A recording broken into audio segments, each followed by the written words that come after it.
Assalamu alaikum, everyone.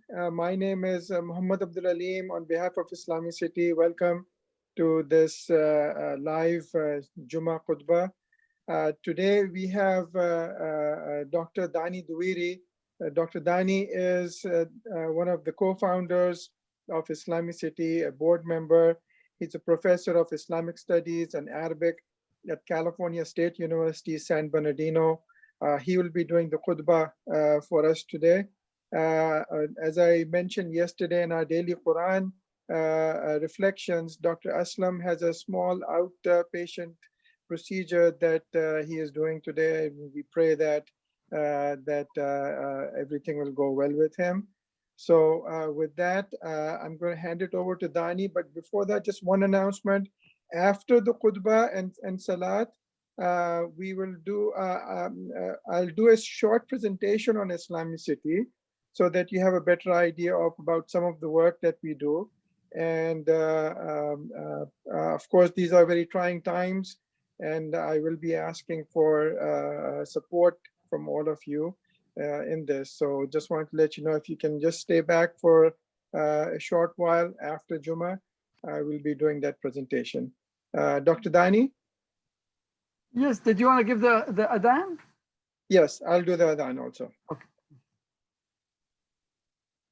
Allahu Akbar, Allahu Akbar. Allahu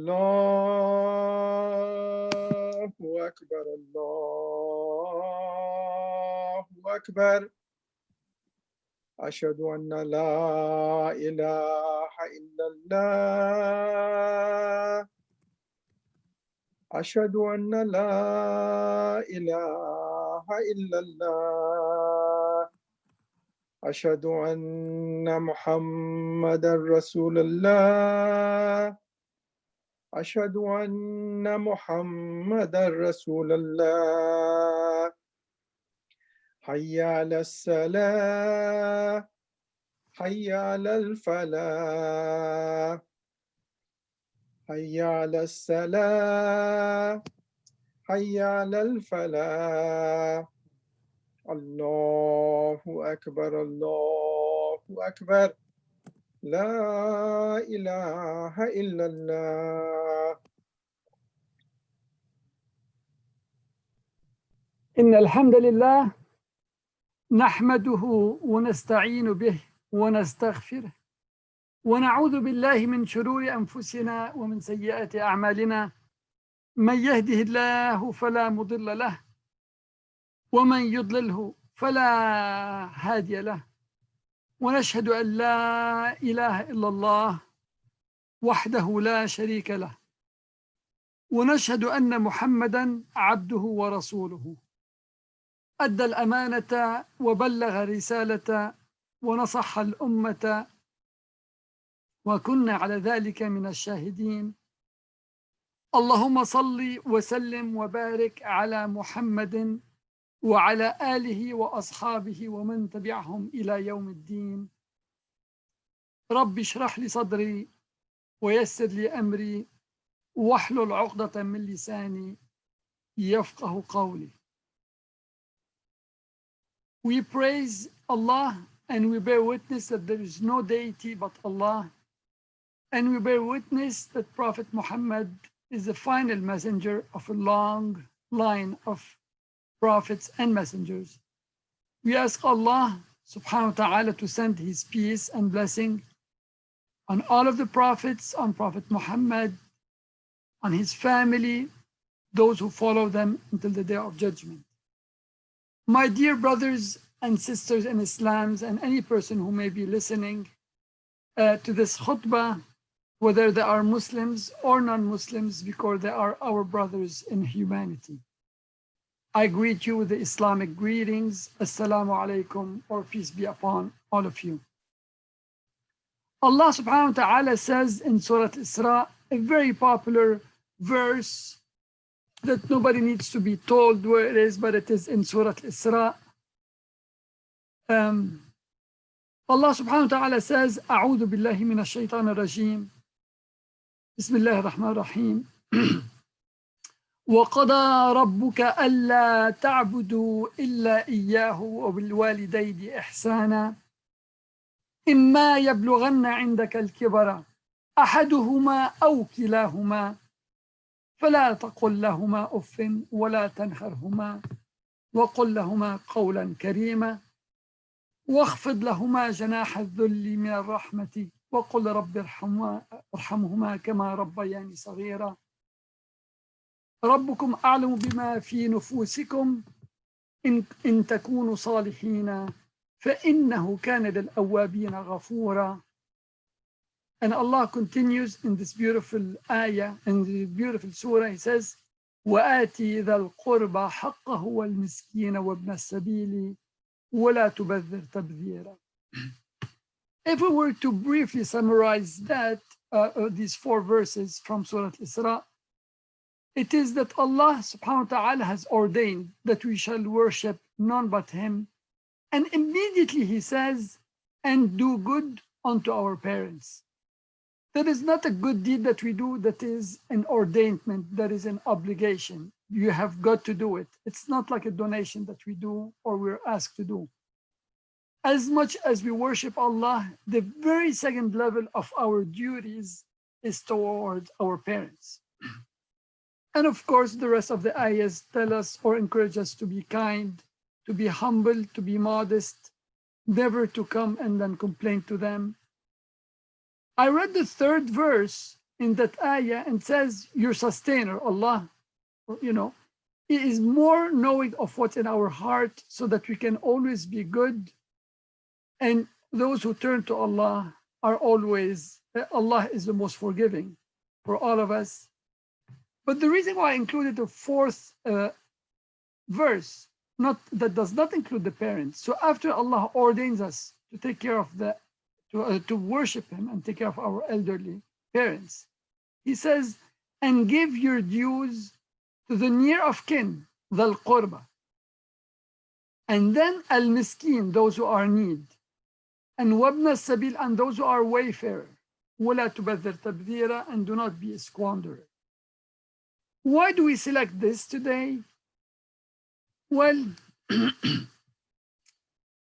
the COVID-19 pandemic is a worldwide, of course, tragedy.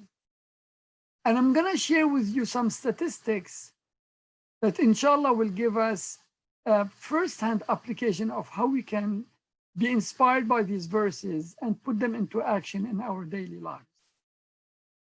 Today's statistics in North America tells us that about, depending on the states where the pandemic has hit, anywhere between 50 to 80% of the death, and today, as of today, we have a little bit over 100,000 deaths in the United States, are people who are among the senior citizen and elderly, about 50 to 80% of these.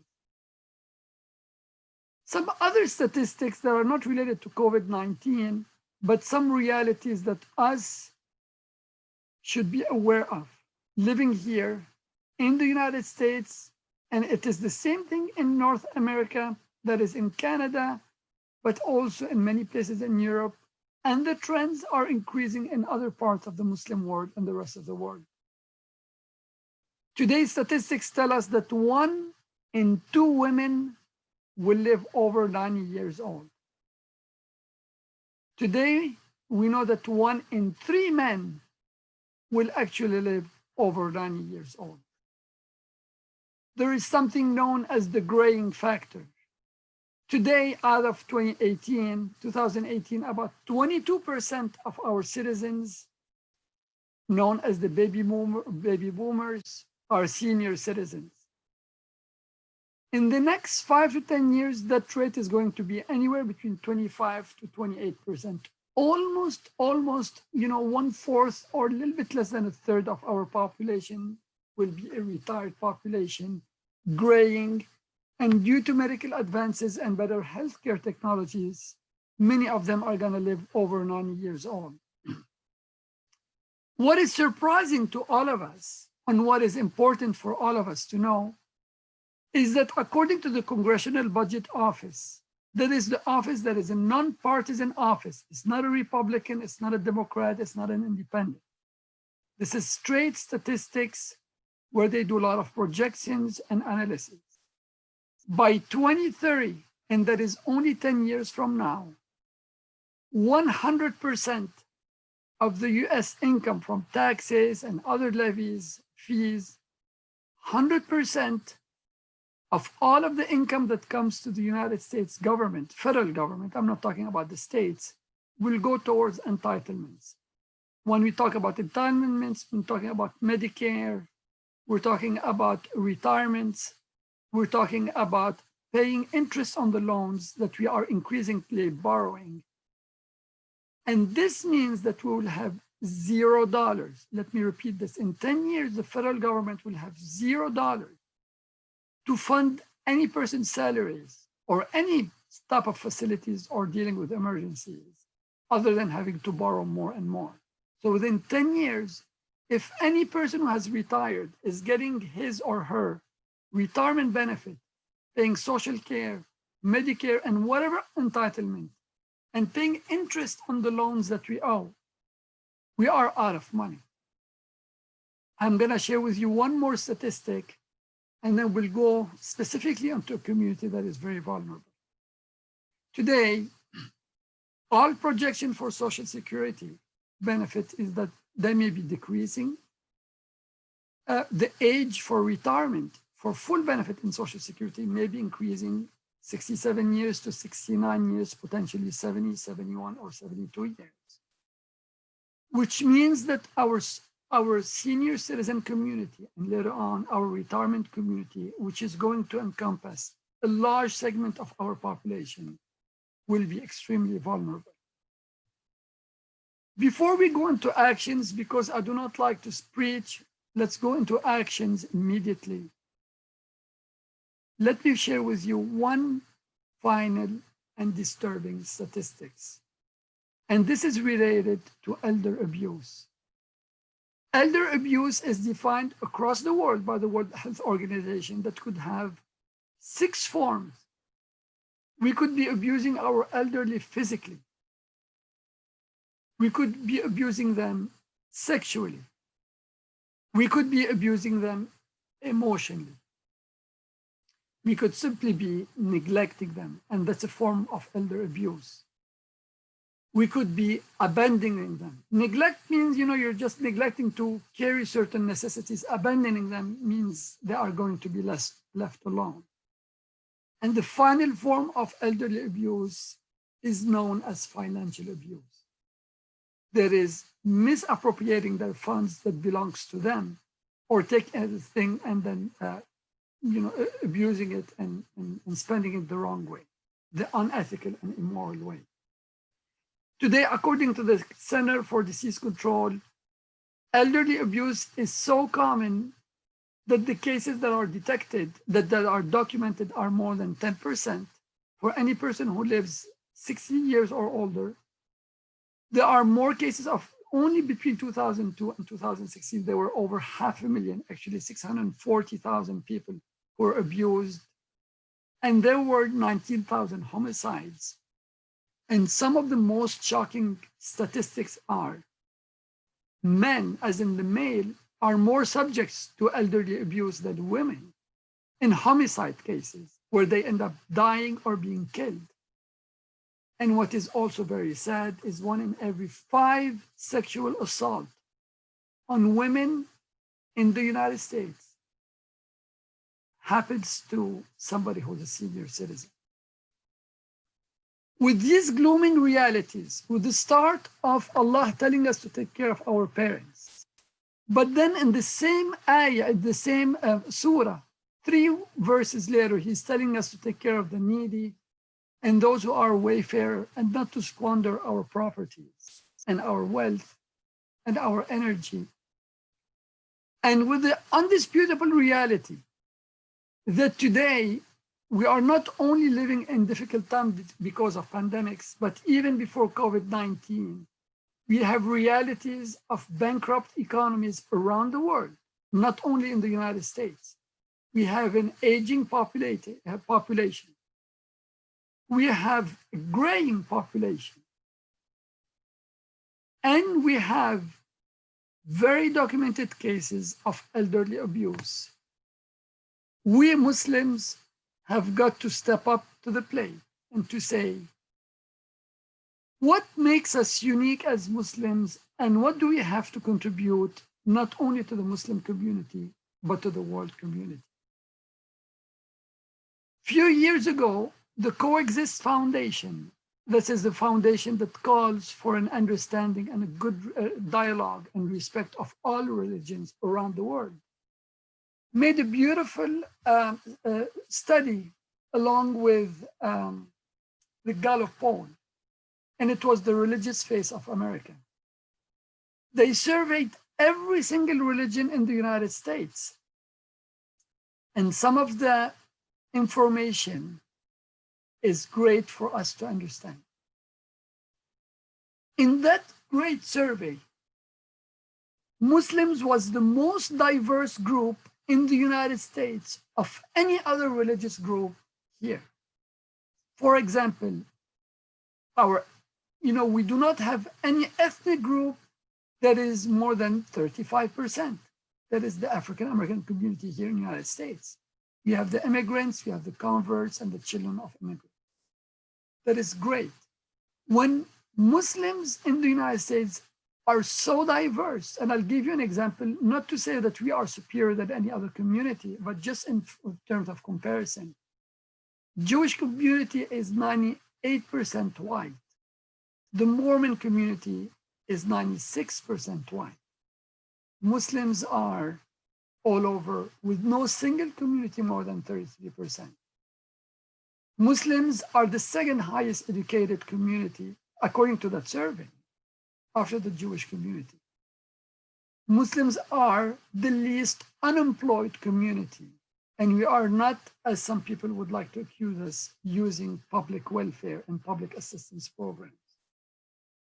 Muslims are very likely to take entrepreneurships, jobs, that's the small business, that is sometimes the backbone of the American economy. Over 50% of small businesses, Muslims, take these jobs. And when Muslims are unemployed, the unemployed community among the Muslims are the college goers, because their families want to support them so that they can finish their education and enter the labor force and contribute to the economy very fast. So our call for action today, and inshallah I'll try to make it very fast, is just 4 items. 1, understand who the Muslim community is and understand our asset, and that is the human asset. We are diverse. We have a compassionate teaching. We have a track record of taking care and respecting of our parents. And I hope we can make all the use of our resources and our teachings to provide goodness to the entire world and the entire society. The second call of action is we need to increase awareness both among the Muslim community and to the rest of the community at large where we live, to tell them truly who we are and what we are able to contribute and what we have been able to contribute. The third thing that is very important as a call of action is we need to establish a legacy, a reputation, such as Muslims are known for what? Sometimes, if you go into the motels industry, it is known that it is overwhelmingly dominated by the Hindu population. Hindus own in the United States a little bit over 70 to 75% of the motels business. Sometimes people say, oh, you have a problem, go to court, go find yourself a Jewish lawyer. So Jews have built a good reputation in the legal representation, in the financial representation.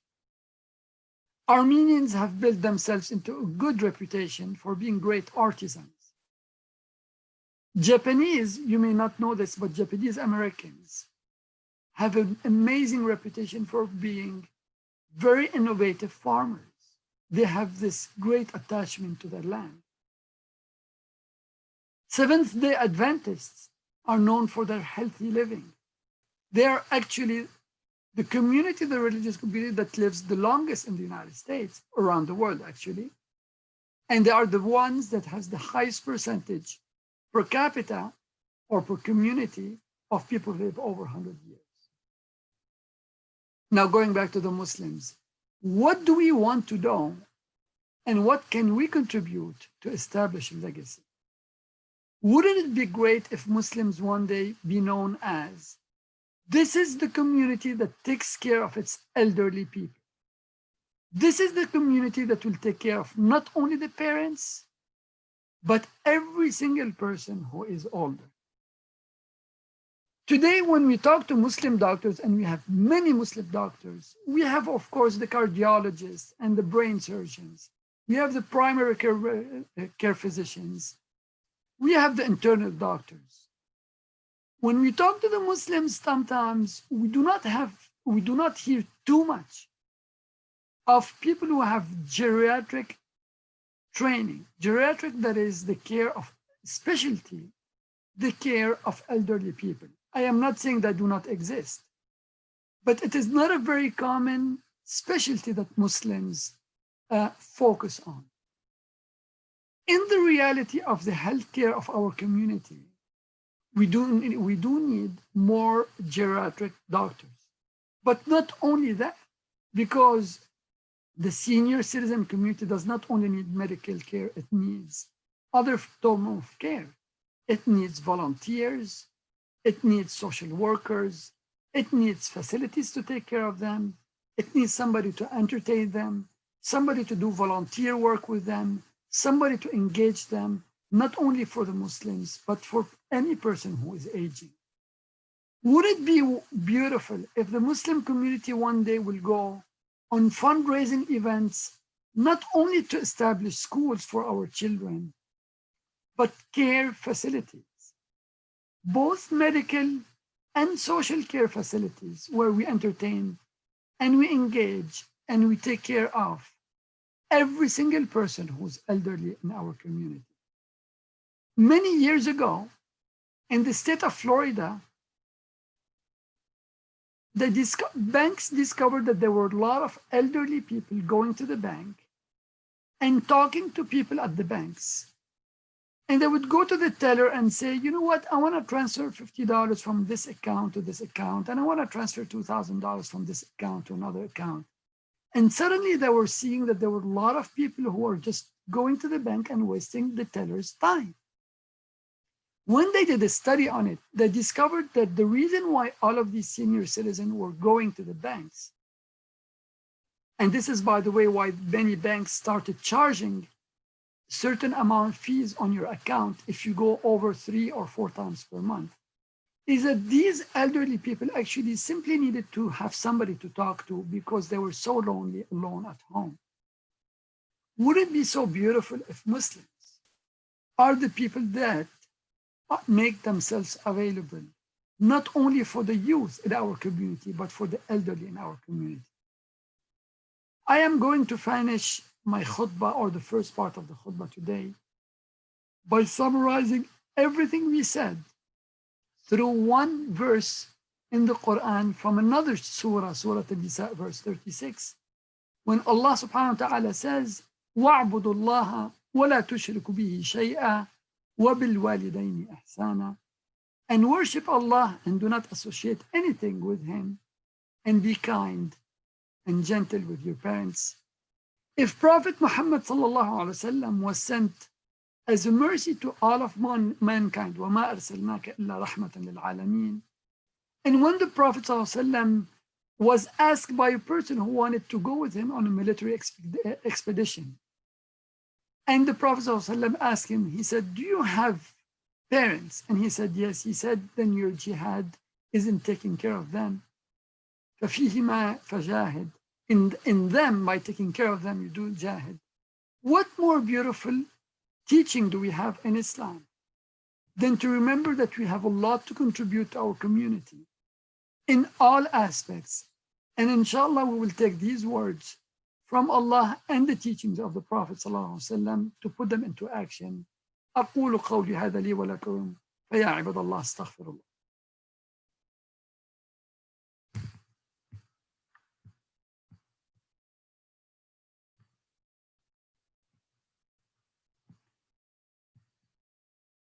الحمد لله رب العالمين، والصلاة والسلام على محمد وعلى آله وأصحابه ومن تبعهم إلى يوم الدين.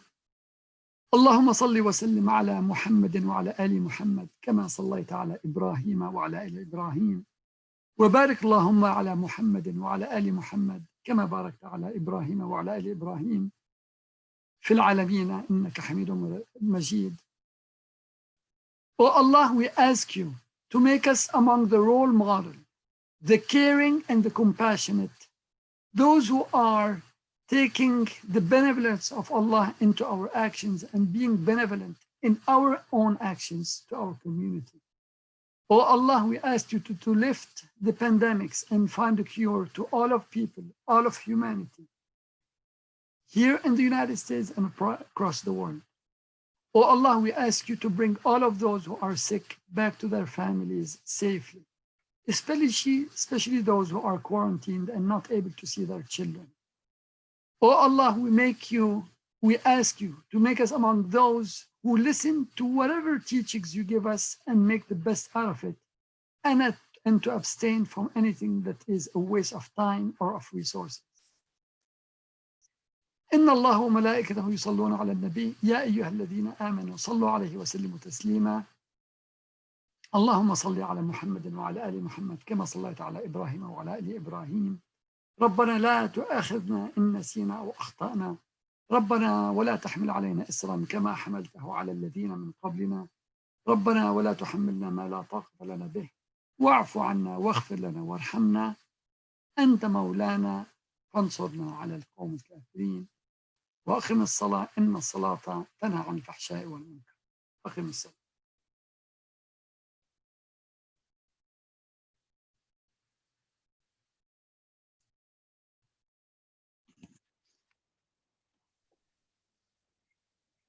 I'll be leading the salah for the 2 rakas, inshallah. And then after the 2 rakas, if anyone wants to complete their 4 rakas, they can do so. And please remember, just stay back for a few minutes after the salat, and I'll be doing a short presentation on Islamicity. Thank you.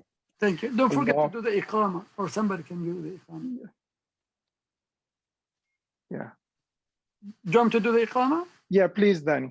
شوف الله أكبر الله أكبر أشهد أن لا إله إلا الله أشهد أن محمدا رسول الله حي على الصلاة حي على الفلاح قد قامت الصلاة قد قامت الصلاة الله أكبر الله أكبر لا إله إلا الله لا إله إلا الله محمد رسول الله الله أكبر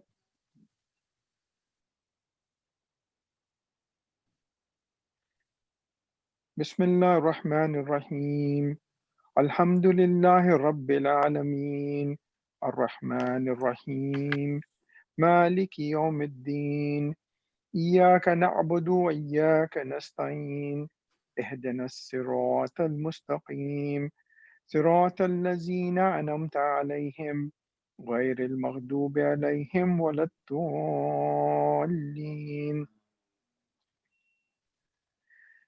والتين والزيتون وطور سينين وهذا البلد الأمين لقد خلقنا الإنسان في أحسن تقويم ثم رددناه أسفل سافلين إلا الذين آمنوا وعملوا الصالحات فلهم أجر غير ممنون وما يكذبك بعد بالدين أليس الله بأحكم الحاكمين الله أكبر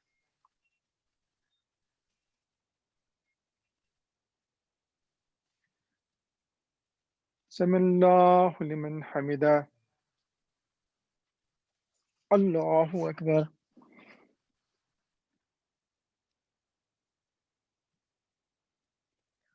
الله أكبر الله أكبر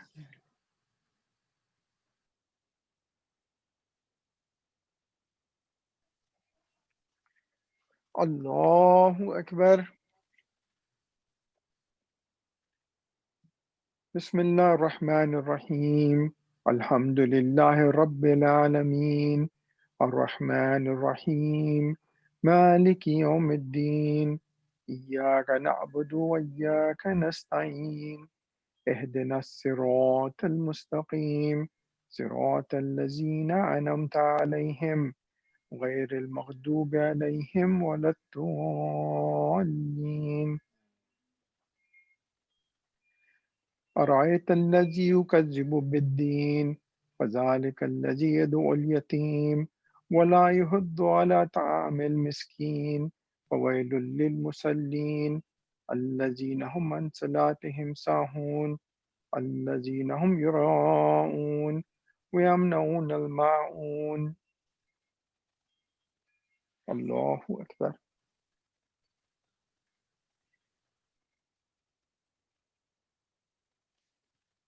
سمع الله لمن حمده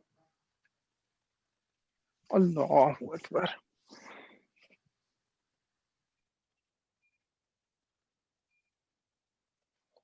الله أكبر الله أكبر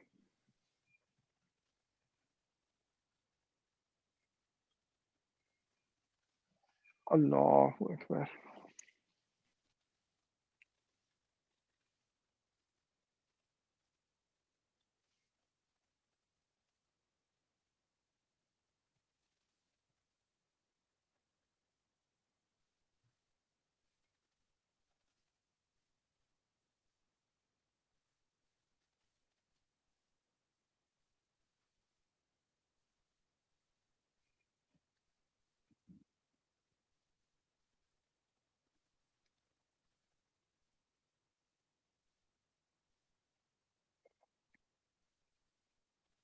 السلام عليكم ورحمة الله السلام عليكم ورحمة الله استغفر الله العظيم استغفر الله العظيم استغفر الله العظيم سبحان الله الحمد لله لا إله إلا الله سبحان الله الحمد لله لا إله إلا الله.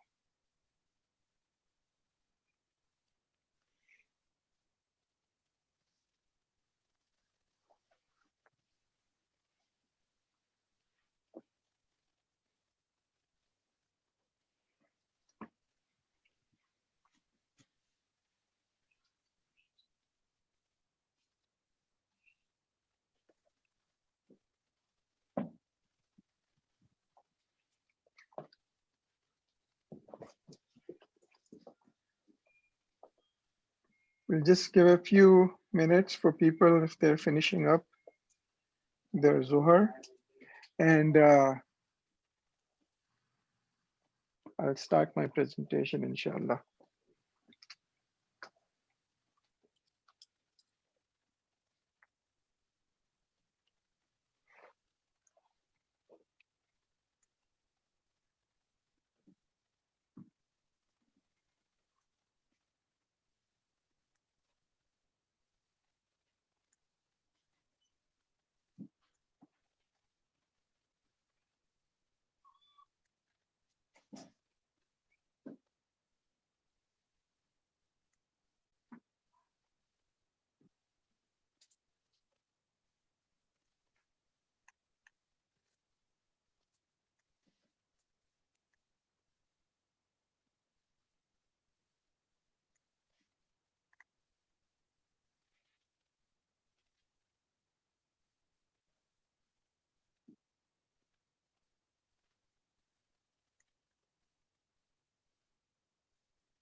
Okay. I just wanted to take a few moments and give a short presentation about Islamic City and hopefully so that you know exactly what we are doing or just some of the aspects of what we are doing. So the first slide I have over here is this is our team. So we have our Chief Technology Officer, Amar Simon Deher. He's here with us. He's on the back end, making sure that this is being streamed on YouTube Live, and he does most of the configuration, setup, analysis, and strategic planning for our technology. You just heard from Dr. Dany Douery. He's a board member and co-founder. Munib Malik, he's a co-founder, board chairman. He does a lot of content development and other things. Brother Jawahir Khwaja, he is doing app development and various other education programs. Brother Mustafa Karamate, he is originally from Turkey. He was here a while back, and continuing on with what Dr. Dani was saying, he moved back to Istanbul about 3 years ago so that he could be with his father and take care of his father, and he still works with us full time from Istanbul. And then we have Dr. Rami Douery, and Dr. Rami is our Chief Operating Officer. He is involved in our fundraising projects, making sure that we are doing the proper outreach with our donors and other subscribers. Then we have Brother Munir Sheikh. He is a board member with Hadi, and he is also helping us with various education projects. Brother Ajis Damaji, he's originally from Indonesia, and he helps us maintain our system infrastructure. Dr. Mehbooba Hamad, she helps us with our education projects and grants, and we have Nabiha, who is helping us with app development. We have one more person. We have Nazrul. He is our programmer, and he is based in Dhaka, Bangladesh. So Islamicity is part of Hadi, Human Assistance and Development International. This is the nonprofit organization that we started back in '91. Initial projects that we did were relief projects, setting up computer training centers in Albania, Bosnia, Croatia. And then in 95, we launched Islamicity and have been focusing on this and various other education projects. Our mission primarily is to leverage technology, sciences, and social sciences to enhance knowledge and understanding for the betterment of society. That is one of the key missions that we've defined for ourselves. This is a slide I developed a while back when we first started Islamicity. If you see on the bottom of the bar, these are all technologies that have been developed for mass media. And one of the first mass media technologies was the printing press, established in 1438. And this was invented by Gutenberg. The first thing that he printed on that printing press was the Bible. That's why if you go to hotels and you find the Bible there in your side table, it's a Gutenberg Bible. They still provide all of the Bibles basically. The Quran was not printed on a printing press until 1874. There was a lag of 430 years before Muslims started to use that technology to print the Quran. And the radio was invented in 1898, and Muslims started using that technology in 1945, 47-year lag. Television, 1926, Muslims started using that in 1965, another 40-year lag. The web came about with the explosion of the browser, the web browser. And that was in 1994. We registered Islam.org, which is one of the domain names that we use, and we established the website Islamicity in 1995. Islam.org has a more of a theological view for people, so we wanted to go beyond that and make sure people understand Islam and Muslims from a community perspective. That's why we have Islamicity. If you type in Islam.org, it will direct you to Islamicity. Our long-term plan is to have just a pure theological site on Islam.org also later on, inshallah. Before I move to the next slide, I just wanted to point out in my previous slide, I forgot to mention, we do have Brother Irshad Khan, who is our editor for all of our content. Brother Rashad is from Bangladesh, and he's a teacher here, and now he's working with us, helping us with our editorial work. Our achievements. This year, we're celebrating 25 years since we started Islamicity. We have distributed 40,000 Qur'ans. We have about 35 million visitors, views per year. We have served over 280 million visitors since 1995. Number of posts that we have, articles and visitors and subscribers, basically, and I'll get into some of this later on.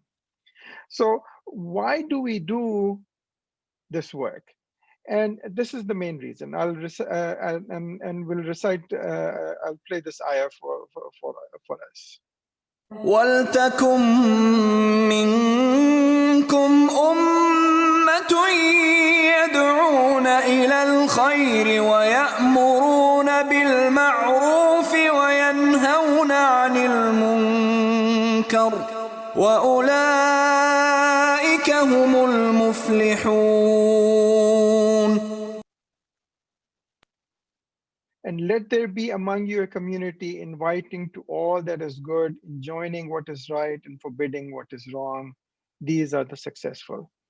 So when we read this verse of the Quran, this is our driving force. This is what gives us inspiration to make sure that we communicate this message. Now, we are not an evangelical organization. We do not consider it our duty to convert people. But we do consider it our duty to make sure that people have information about Islam, objective information about Islam, who are interested in knowing about Islam. And of course, for Muslims themselves. And we have a large amount of information for Muslims. A week or so ago, I covered how we have developed the Quran search, which is one of the most sophisticated Quran search tools that is out there. So, and today I just want to focus on this one aspect of what we actually do. We distribute, as I said, about 38 to 40,000 Qurans we have distributed. If you type in free Quran in Google, Islamicity search comes up right there on the very top. The first or second link basically is Islamicity. So we get an enormous amount of requests for free Qurans every month. This is our team of volunteers and staff who every month package the Qurans. And this is just recently this month. You can see them wearing the masks over here. This is Brother Ajiz's family, his daughters and his wife. They're helping package all of the Qurans and mailing all of the Qurans out. And here we have, again, Nabiha and Danya, who are packaging the Quran, and you can see all of the Qurans that are being packaged in these boxes. We take them every month to the post office and deliver these Qurans to people.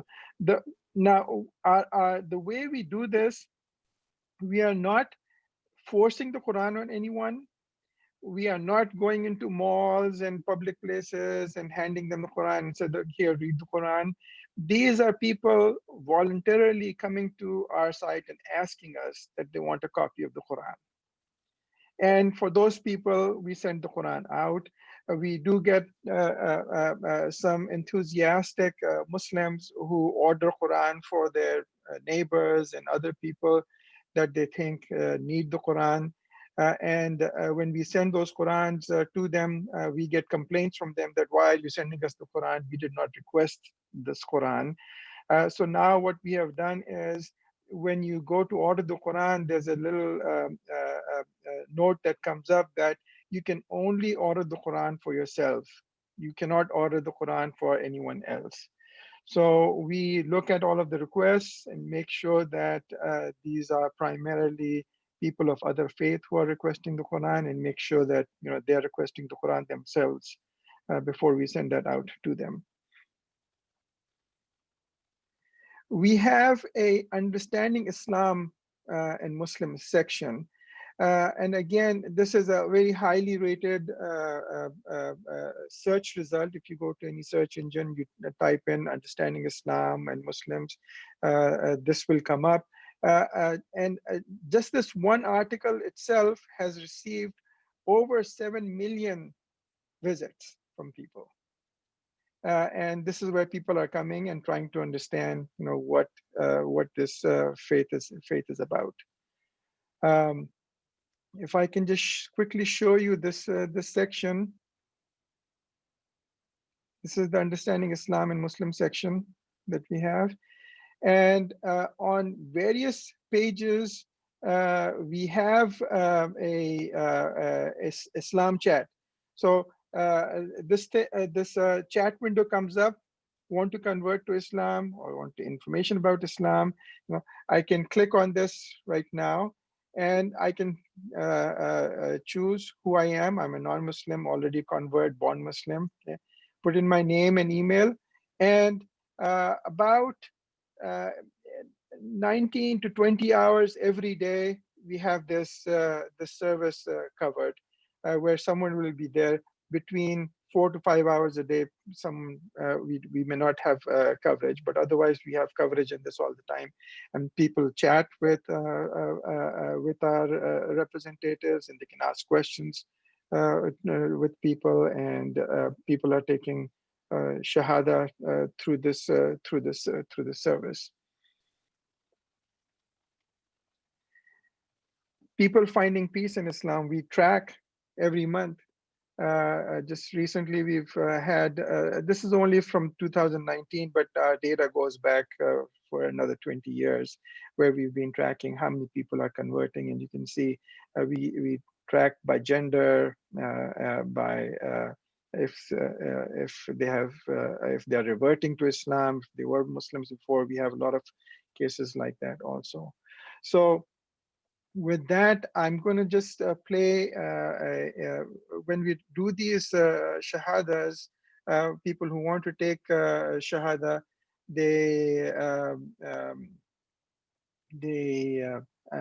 we record these, and I can share some of these with you. This is a recording of a shahada just recently, just a few days ago, from a sister. And I'll play the shahada for you. I testify I testify there is none worthy of worship there is none worthy of worship except Allah alone. except Allah alone. And I testify that Muhammad is the messenger of Allah. is the messenger of Allah. Now we will say the same in Arabic. Ashhadu Ashhadu an la an la ilaha ilaha illallah illallah wa ashhadu wa ashhadu anna anna Muhammadan Muhammadan Rasulullah. Rasulullah. So after they take the shahada, we ask them, what prompted them to become Muslim, how, if they can share any information about, how they searched for Islam and so on. And I'll share with you just a short clip of that recording also. Yes. So my father is a Muslim, and his whole family is a Muslim. But my father passed away while I was young, and I didn't grow up with his family. May Allah have mercy on him. Huh? I said, may Allah have mercy on him. Ameen. Thank you. Please continue. So we grew up in America, and they grew up. They were in Libya. So yeah, that's why I've always had an interest, and I always wanted to have someone like guide me and stuff. And so for the past 3 years, I've been doing my own research and my own thing. And so I just today was on Google looking at certain things, and I found the website, and that's where I contacted the person that I was talking to before talking to you.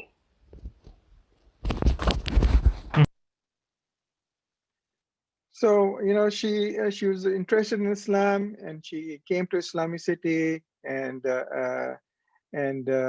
basically this is how basically she converted to Islam. So also on the Quran, so this is through the chat. When we mail out the Quran to people, we follow up with them also, and we have recordings of people there also saying that, you know, I ordered the Quran and I read the Quran, and that's what prompted me, you know, to research about Islam and become a Muslim. So this is just one aspect of what we're doing at Islamic City in terms of making sure that we fulfill our obligation of making sure people understand and they have an avenue of asking questions, finding out about Islam. And it is only Allah subhanahu wa ta'ala that guides people. You know, this is not from us. Our belief is that only Allah guides people, and if we are a vehicle in that process, we are fortunate to be that vehicle. And all of our supporters and donors who are supporting us over the last several years, of course, they are all part of this process in making sure that we are fulfilling our collective obligation. Before I continue, I did this presentation, you know, only just today. I should have planned this earlier, and I did forget to acknowledge.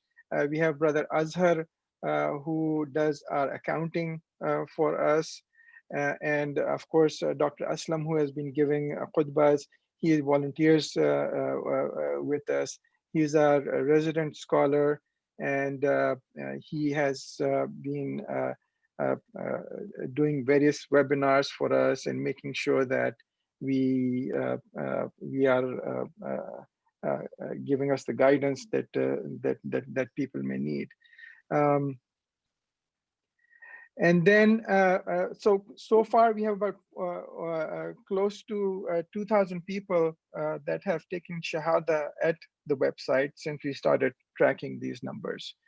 Now, for people who would like to donate, my action item really today is that during these crises, we know that a lot of nonprofit organizations are behind in their fundraising.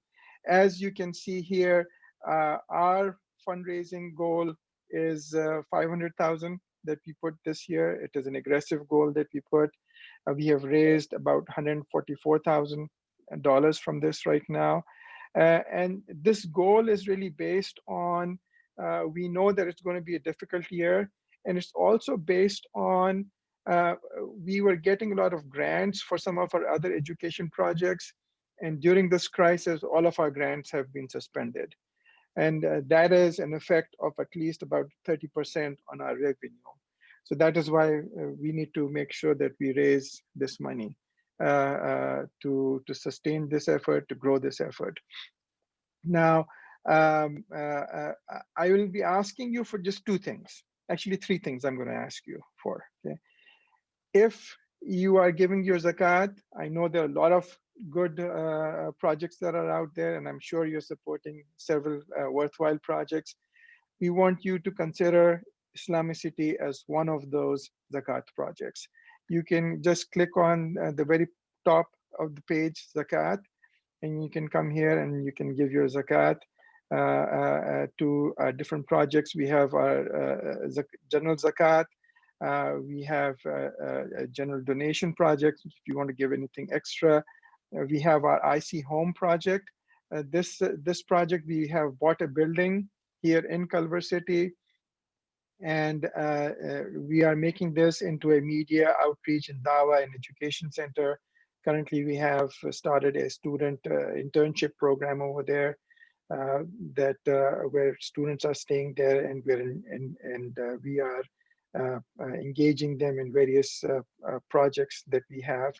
We have our Quran for non-Muslims, Dawa Center, and we also have our orphan education fund. We used to do a lot of other relief projects. We have stopped doing those relief projects. Once in a while, we do those relief projects. We still have that we support, but in our orphan education, we do have projects where specifically we're supporting some orphanages, and that is something that we feel strongly about, and we're continuing to do that project. So my ask for you today is, please consider giving your zakat to Islamicity. In addition to that, if you are doing donations, consider doing a monthly donation, $5, $10, $20. When you click on the donation over here, you can just actually say that I want to do a monthly donation. This is on top of the zakat that we all have to give out. Just make sure you select a monthly donation here, and that will help us sustain this effort on a continuous basis. So you can select a monthly donation and make sure you can support us. In addition to that, please ask 2 or 3 people from your circles and ask them to do the same thing. Give their zakat to Islamicity, and also become a monthly donor. It is extremely critical for us that we raise this money. As I said initially, we've always been trying to be self-sustaining. That is why in 2007 we started our grants project called Classroad Center for Languages, Arts, and Societies of the Silk Road, where we are going out and getting grants for different education projects.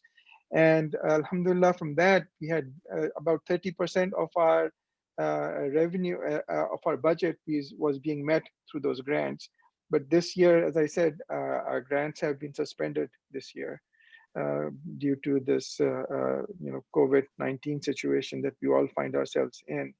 And of course, this is also to acknowledge a lot of us are going to be going through difficult periods.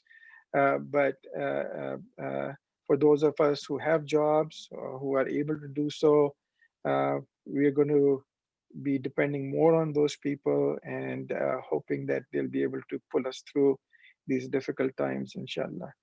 So if you have any questions, please email me, contact me at any time, and we'll be happy to explain any questions you have or give you any additional information.